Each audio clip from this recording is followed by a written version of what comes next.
Hi, I have Rick Murken here from Artists for a Better World. Rick is a film person extraordinaire, producer, director. He's in all of the different SAG and AFTRA, and he's worked as an actor, a stunt person, you name it.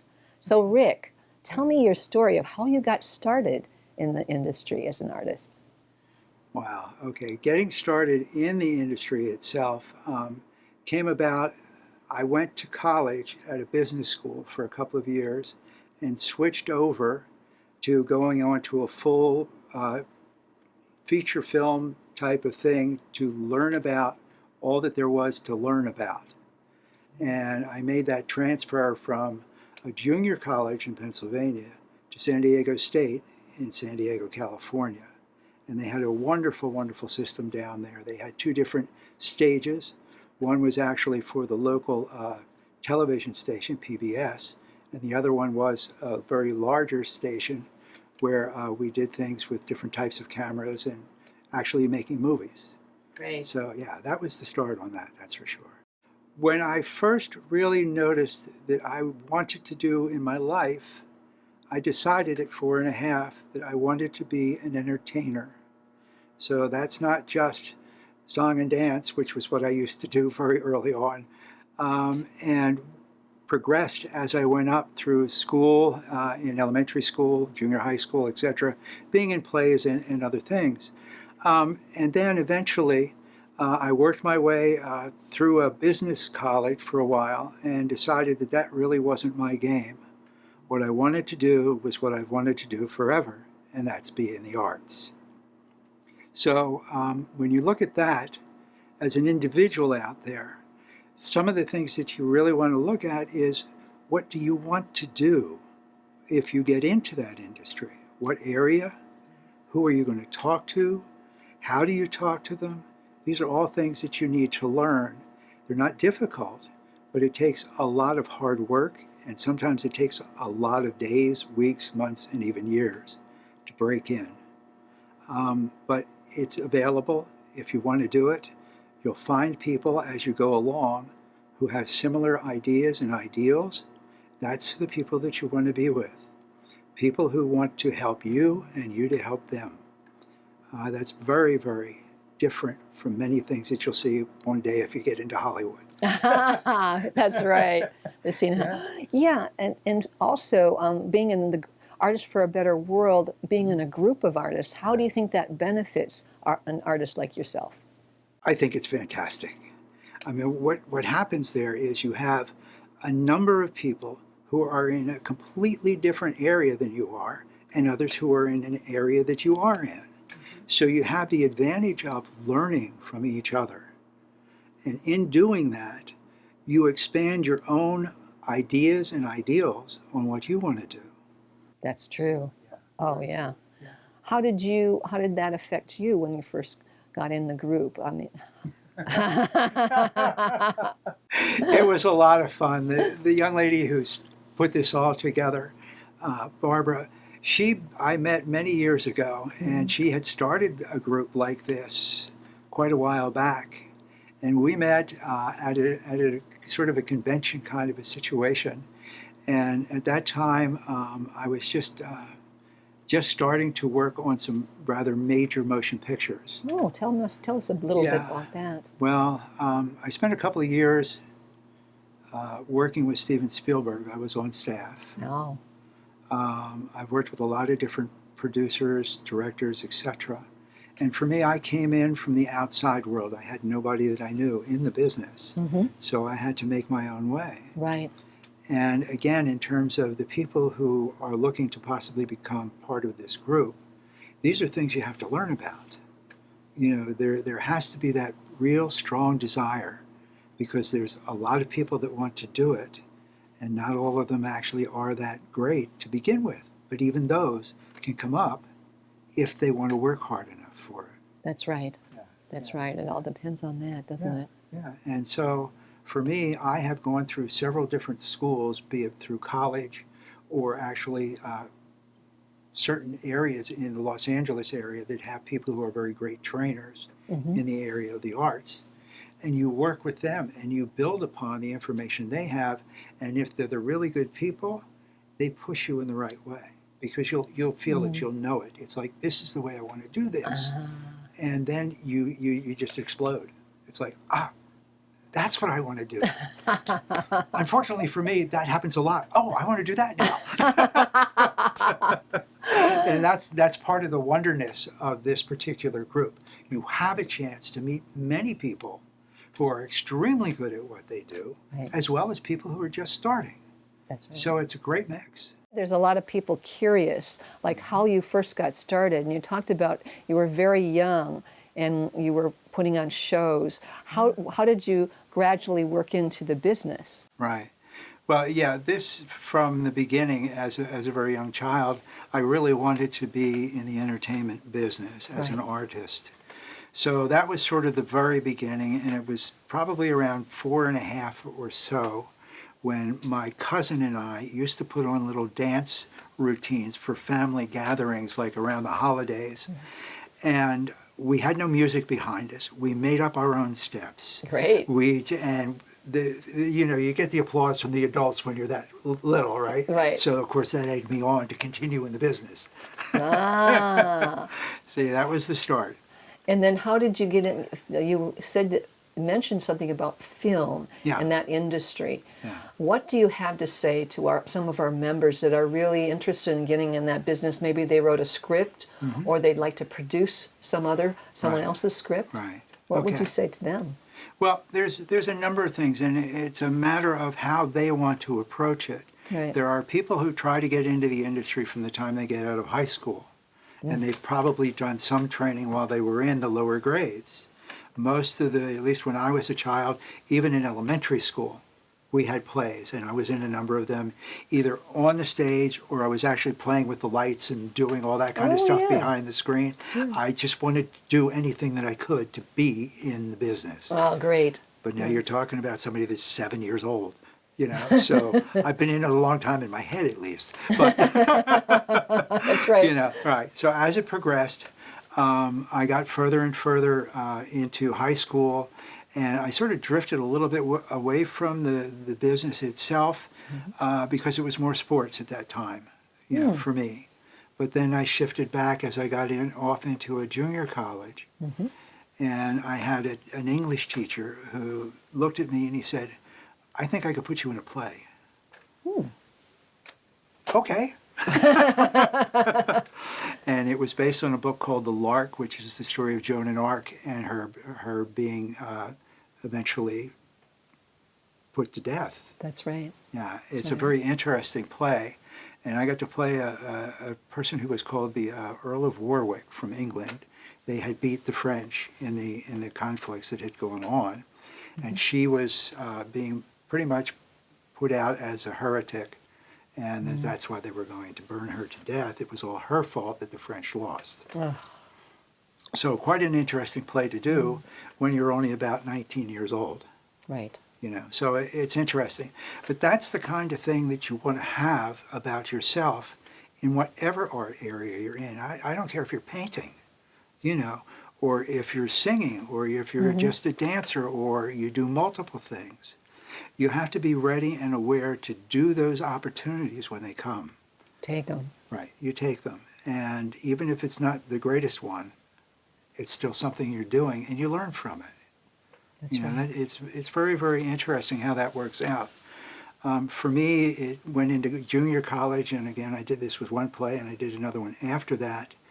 And I decided at that point in time that I actually wanted to go back to what my original thoughts were, is I wanted to be an entertainer and an actor and whatever else I could get into. So I changed after 2 years in a junior college as a business major over to another university, which was it's San Diego State University, and this was back in the mid-'70s. And they had a wonderful program going on there. And I had the ability of having one professor who was great on how to build and actually dress sets, to create them, actually line them up, create what they would look like, etc. I learned from him. I had another guy who was wonderful in speech communication, not anything that was wrong with the way you talk, but a matter of how you handle words. And I got a lot of education out of the English language from this particular gentleman. He was very much in that, and we did things with poems, with other books, etc. And then we would be in front of a classroom, and we would actually get to create that character that you were within that particular thing that you were doing. Oh my God, that's great. So that was very helpful. And again, I just continued on going, and in the college where I went, it was a very good college in those days. It still is. In California, honestly, you've got San Francisco, UCLA, USC, and there was San Diego State, and you would have. Some of the things that happen in Hollywood is there would be some sort of a break that was caused by one group not liking the others, and then you had, people were not working for a while. So I'm not going to point any fingers, but it happens. And what happens then is you have people who will be from the industry to go into the colleges. So that's when you really get some good stuff going for you, because they're the pros who have been doing it. Desi Arnaz was one of the guys I took directing classes from. Wow. Now you talk about you're talking about a long time ago. He was past doing Lucy at that point in time. Right. But the amount of information that came out of him, there's many things that he did in the television business. It was just incredible. Yeah, he improv'd a lot of that stuff. Exactly. Lucy. Yeah. So. Again, it's a matter of, here's a chance. This is a guy who's done it all, basically, and what he wanted to do. Why would I not take that class? And a lot of these might be online now. Some of them might be online. Yes, there's many, many other colleges that have good programs. These are the guys that I know pretty well from when I moved to California. Right. And that helped out. And then as I was going through, again, college, I got into every area I could, whether it was being a photographer, still photography, or television cameras, or film cameras. I worked with all of them. Great. And then I worked with lighting, and how do you do lighting, and how do you do this?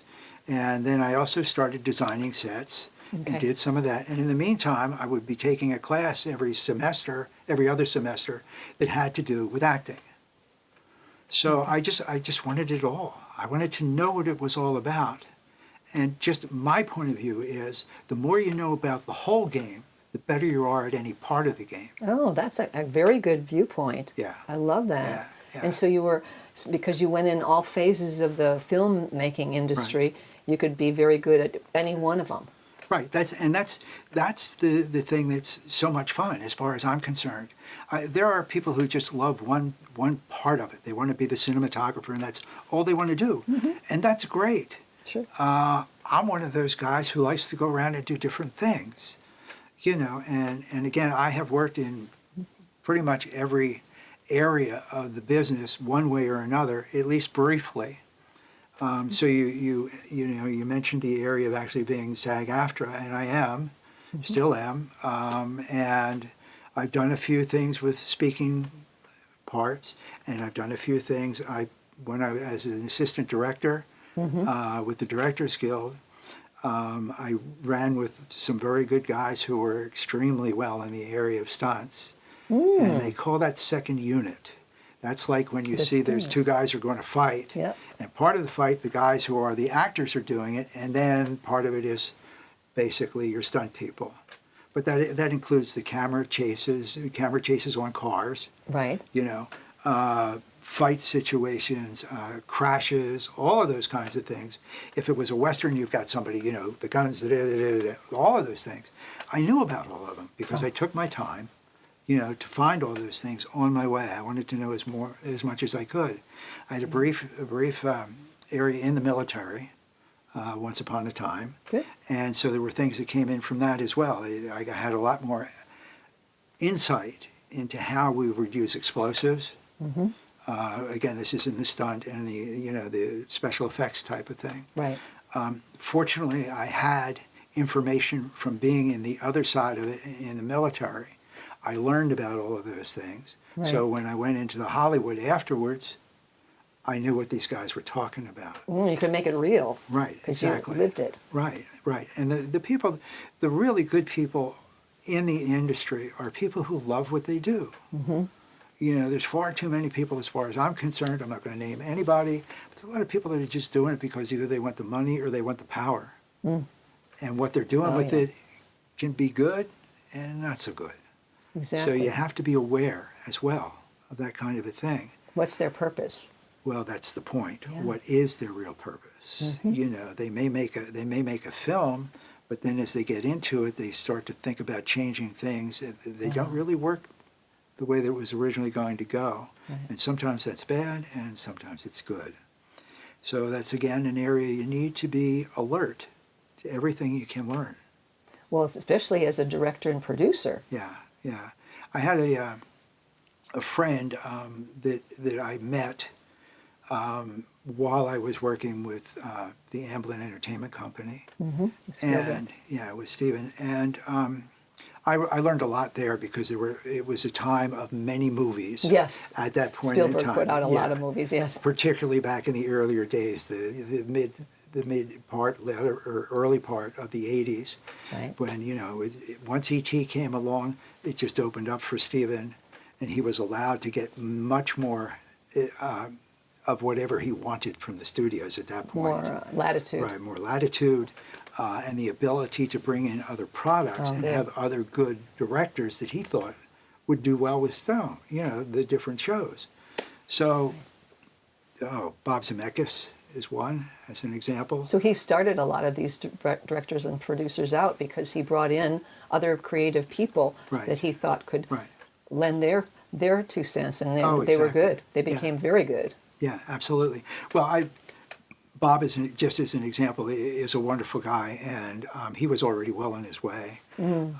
But still, between Back to the Future and then Roger Rabbit were 2 incredible movies as far as I'm concerned. And I was fortunate enough to work on both of them, not all time, because basically while I was on staff there, I pretty much worked around every area that there was. And that, again, helped me learn so many things.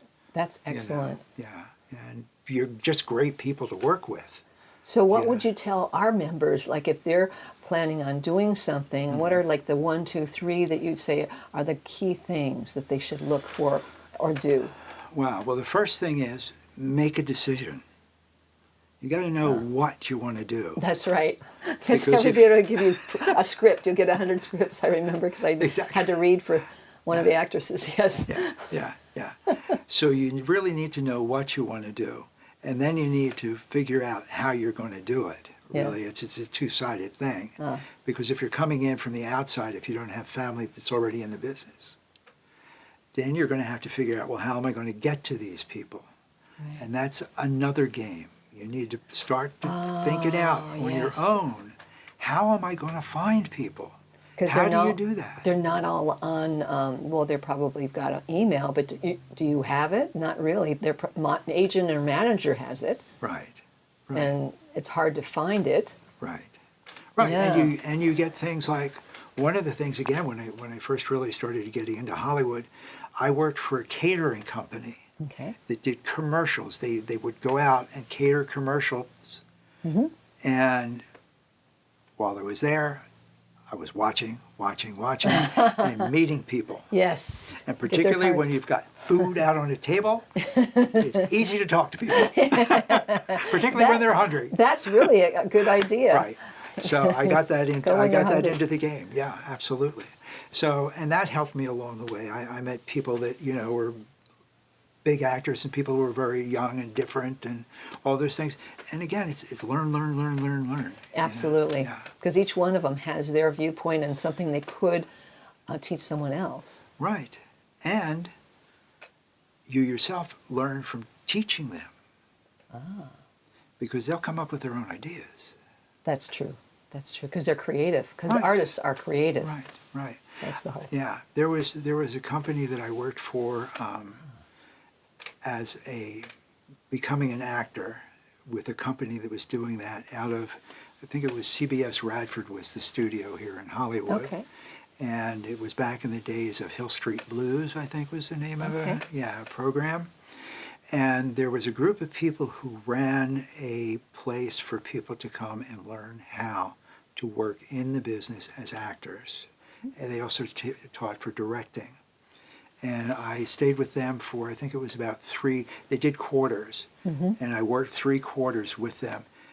I got a chance to talk with Charles. Charles, now I'm going to have to remember who that was.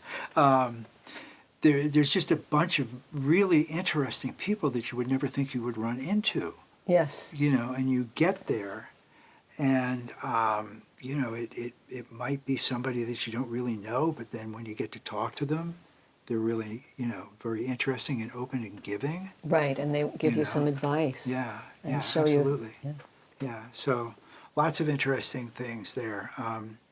There were a number of people, again, I don't want to be throwing a lot of names around, but there's a lot of people that I had the ability to work with in that particular group that were well-known people, both as actors in the movies and in television. And those are the kinds of places that you want to go to if you're in being an actor or an actress or even a dancer. You learn those things because they'll teach you a little bit about stunts, and they'll teach you about how are you going to make yourself cry? How do you create that? And there's a dozen different or more to do it. There's tons of ways to do it. You just have to figure it out. Right. You talk to people, and they'll give you a little bit, and then you have to make it your own. Exactly. You have to do it, Right. making it your own. Yeah, that's a key feature. Ah. Yeah, learn and then make it your own. And then since you're an artist, you're creating all the time. So you create it the way you think it should go after that. Well, of course. Well, actually, one of the actresses that I did PR for, she actually said some of the greatest directors, like Andrei Konchalovsky and some of the other ones you'd know their names that are really famous for a long time. They actually let their actors, if they were really into that character, they'd let them improvise to some degree. Yeah, exactly. The Charles I was thinking about was Charlton Heston. Oh, okay. I just sort of lifted off on all the other things we were talking about. But that was a situation where he was basically doing a master class with some of the students. And I got to work alongside of him, and I also did a stand-in stuff and some of the walking around and that stuff. I learned from him. How great is you're going to get with actors. Yes. He's wonderful. And there's so many more. Yes. That I've met that are just, they're giving people. Exactly. Now, what about the pitfalls? Do you want people, like members or people starting in the business, to look out for so that they avoid the pitfalls? Yeah. I think everybody sort of knows that, but a number of different things. I mean, it's hard to say how you can exactly find out what somebody's really telling to you unless you listen carefully. Right. And what area are they talking to you with? Are they very happy? Are they bright? Are they, enjoying themselves? Or are they stern? Or are they angry? You've got all these different types of emotions. That's right. That you're dealing with. And if the guy's down there in anger, and if this is the guy who's going to be your director, from me anyway, it's not worth the effort as far as I'm concerned if you get somebody who's really that nasty. Right. So they are out there. You need to watch for that. That's something you definitely need to watch for. Yeah. But there's also some of the most wonderful people you'll ever meet. Yeah, people are basically good. Yeah. So, and it looks like you've learned it the right way, and you're often running. What's your latest project? Oh my gosh, I've got 4 different screenplays right now because Hollywood is pretty much shut down. There's not much happening. Right. But there's certainly working we want to work with. I'll just give you a little brief area. One of them is a music-based motion picture. Okay. And it deals with Korean music. K-pop. Yeah, K-pop, exactly. Then there's another one which is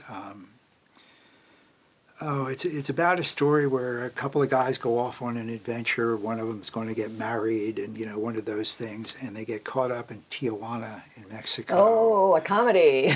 A comedy adventure, yeah. It's pretty wild. So there is that. Then we have another one, which is a rescue type of a movie. And I really cannot talk much about that because it's one of those that somebody might be able to pull off along the way. And if you have your own ideas, or if you've found like a book or a person who has just done something amazing in life, and you want to take that and make it into a movie, do it, but don't spread it around. Right. There's another question I have for you, and it's regarding commercials and you producing those. And some people want to start in that and then move up to film. So I was wondering what kind of experience you've had. I think you've worked with some big names as well.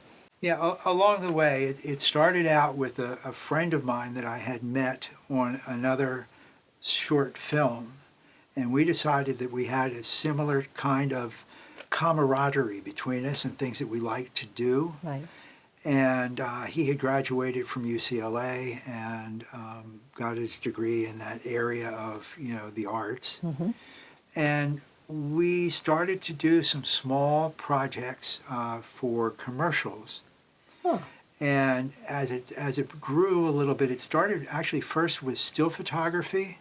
And we went out and we had a couple of photographers who would shoot various items that would be for sale in terms of the music area, types of televisions or types of record players or types of tape recorders, things like that. I can't give you the names, but Sure. Big but we names. started with those. Yeah, they're very big names, and that got us started so that we got some money and a little bit of a hold, I guess, on what we were going to do, Right. because it was a pretty easy move over into starting to do actual studio style shooting with people on board and taking whole real commercials. That's right. So You started with just taking shots of products. right, exactly. Cool. Exactly. So through a couple of connections of a director that we ran into who had been with a company that did commercials for many years, and he decided to leave that company and wanted to do more on his own. And my partner in this knew him, and we talked to him together and got him to say, well, why don't you use us, because we'll let you do it the way you want to do it, kind of a thing. Give him some control. Right, give him some control. And he was a very controlled person anyway, so he liked that. So anyhow, how it went along is we started with some smaller things, or like it was a soup commercial, and then there was something about another kind of a liquid that you would use to clean things. Again, I don't want to be using names out there. But then we got into, I will use a name, or maybe not. It is a very large, well, I'm going to have to use it, I guess. Yeah. It's a company called McDonald's. Yep. And there was a certain time period where they created, and this director was part of the creator of this type of a thing. It was called the Happy Meal Workshop. Oh, yeah. And in there we had equipment that was made, and it was a giant mixing mixer, like you were going to make a cake or something in there. And there was just all kinds of different equipment in there. Plus you had characters involved. These were real life characters. It was Bertie and Grimace and the Hamburglar and other people that came in. Of course, Ronald McDonald was there all the time. Right. So he was back and forth and all that. And we worked with that group for probably about 5 years. Wow. And that was mainly what we did with that particular group.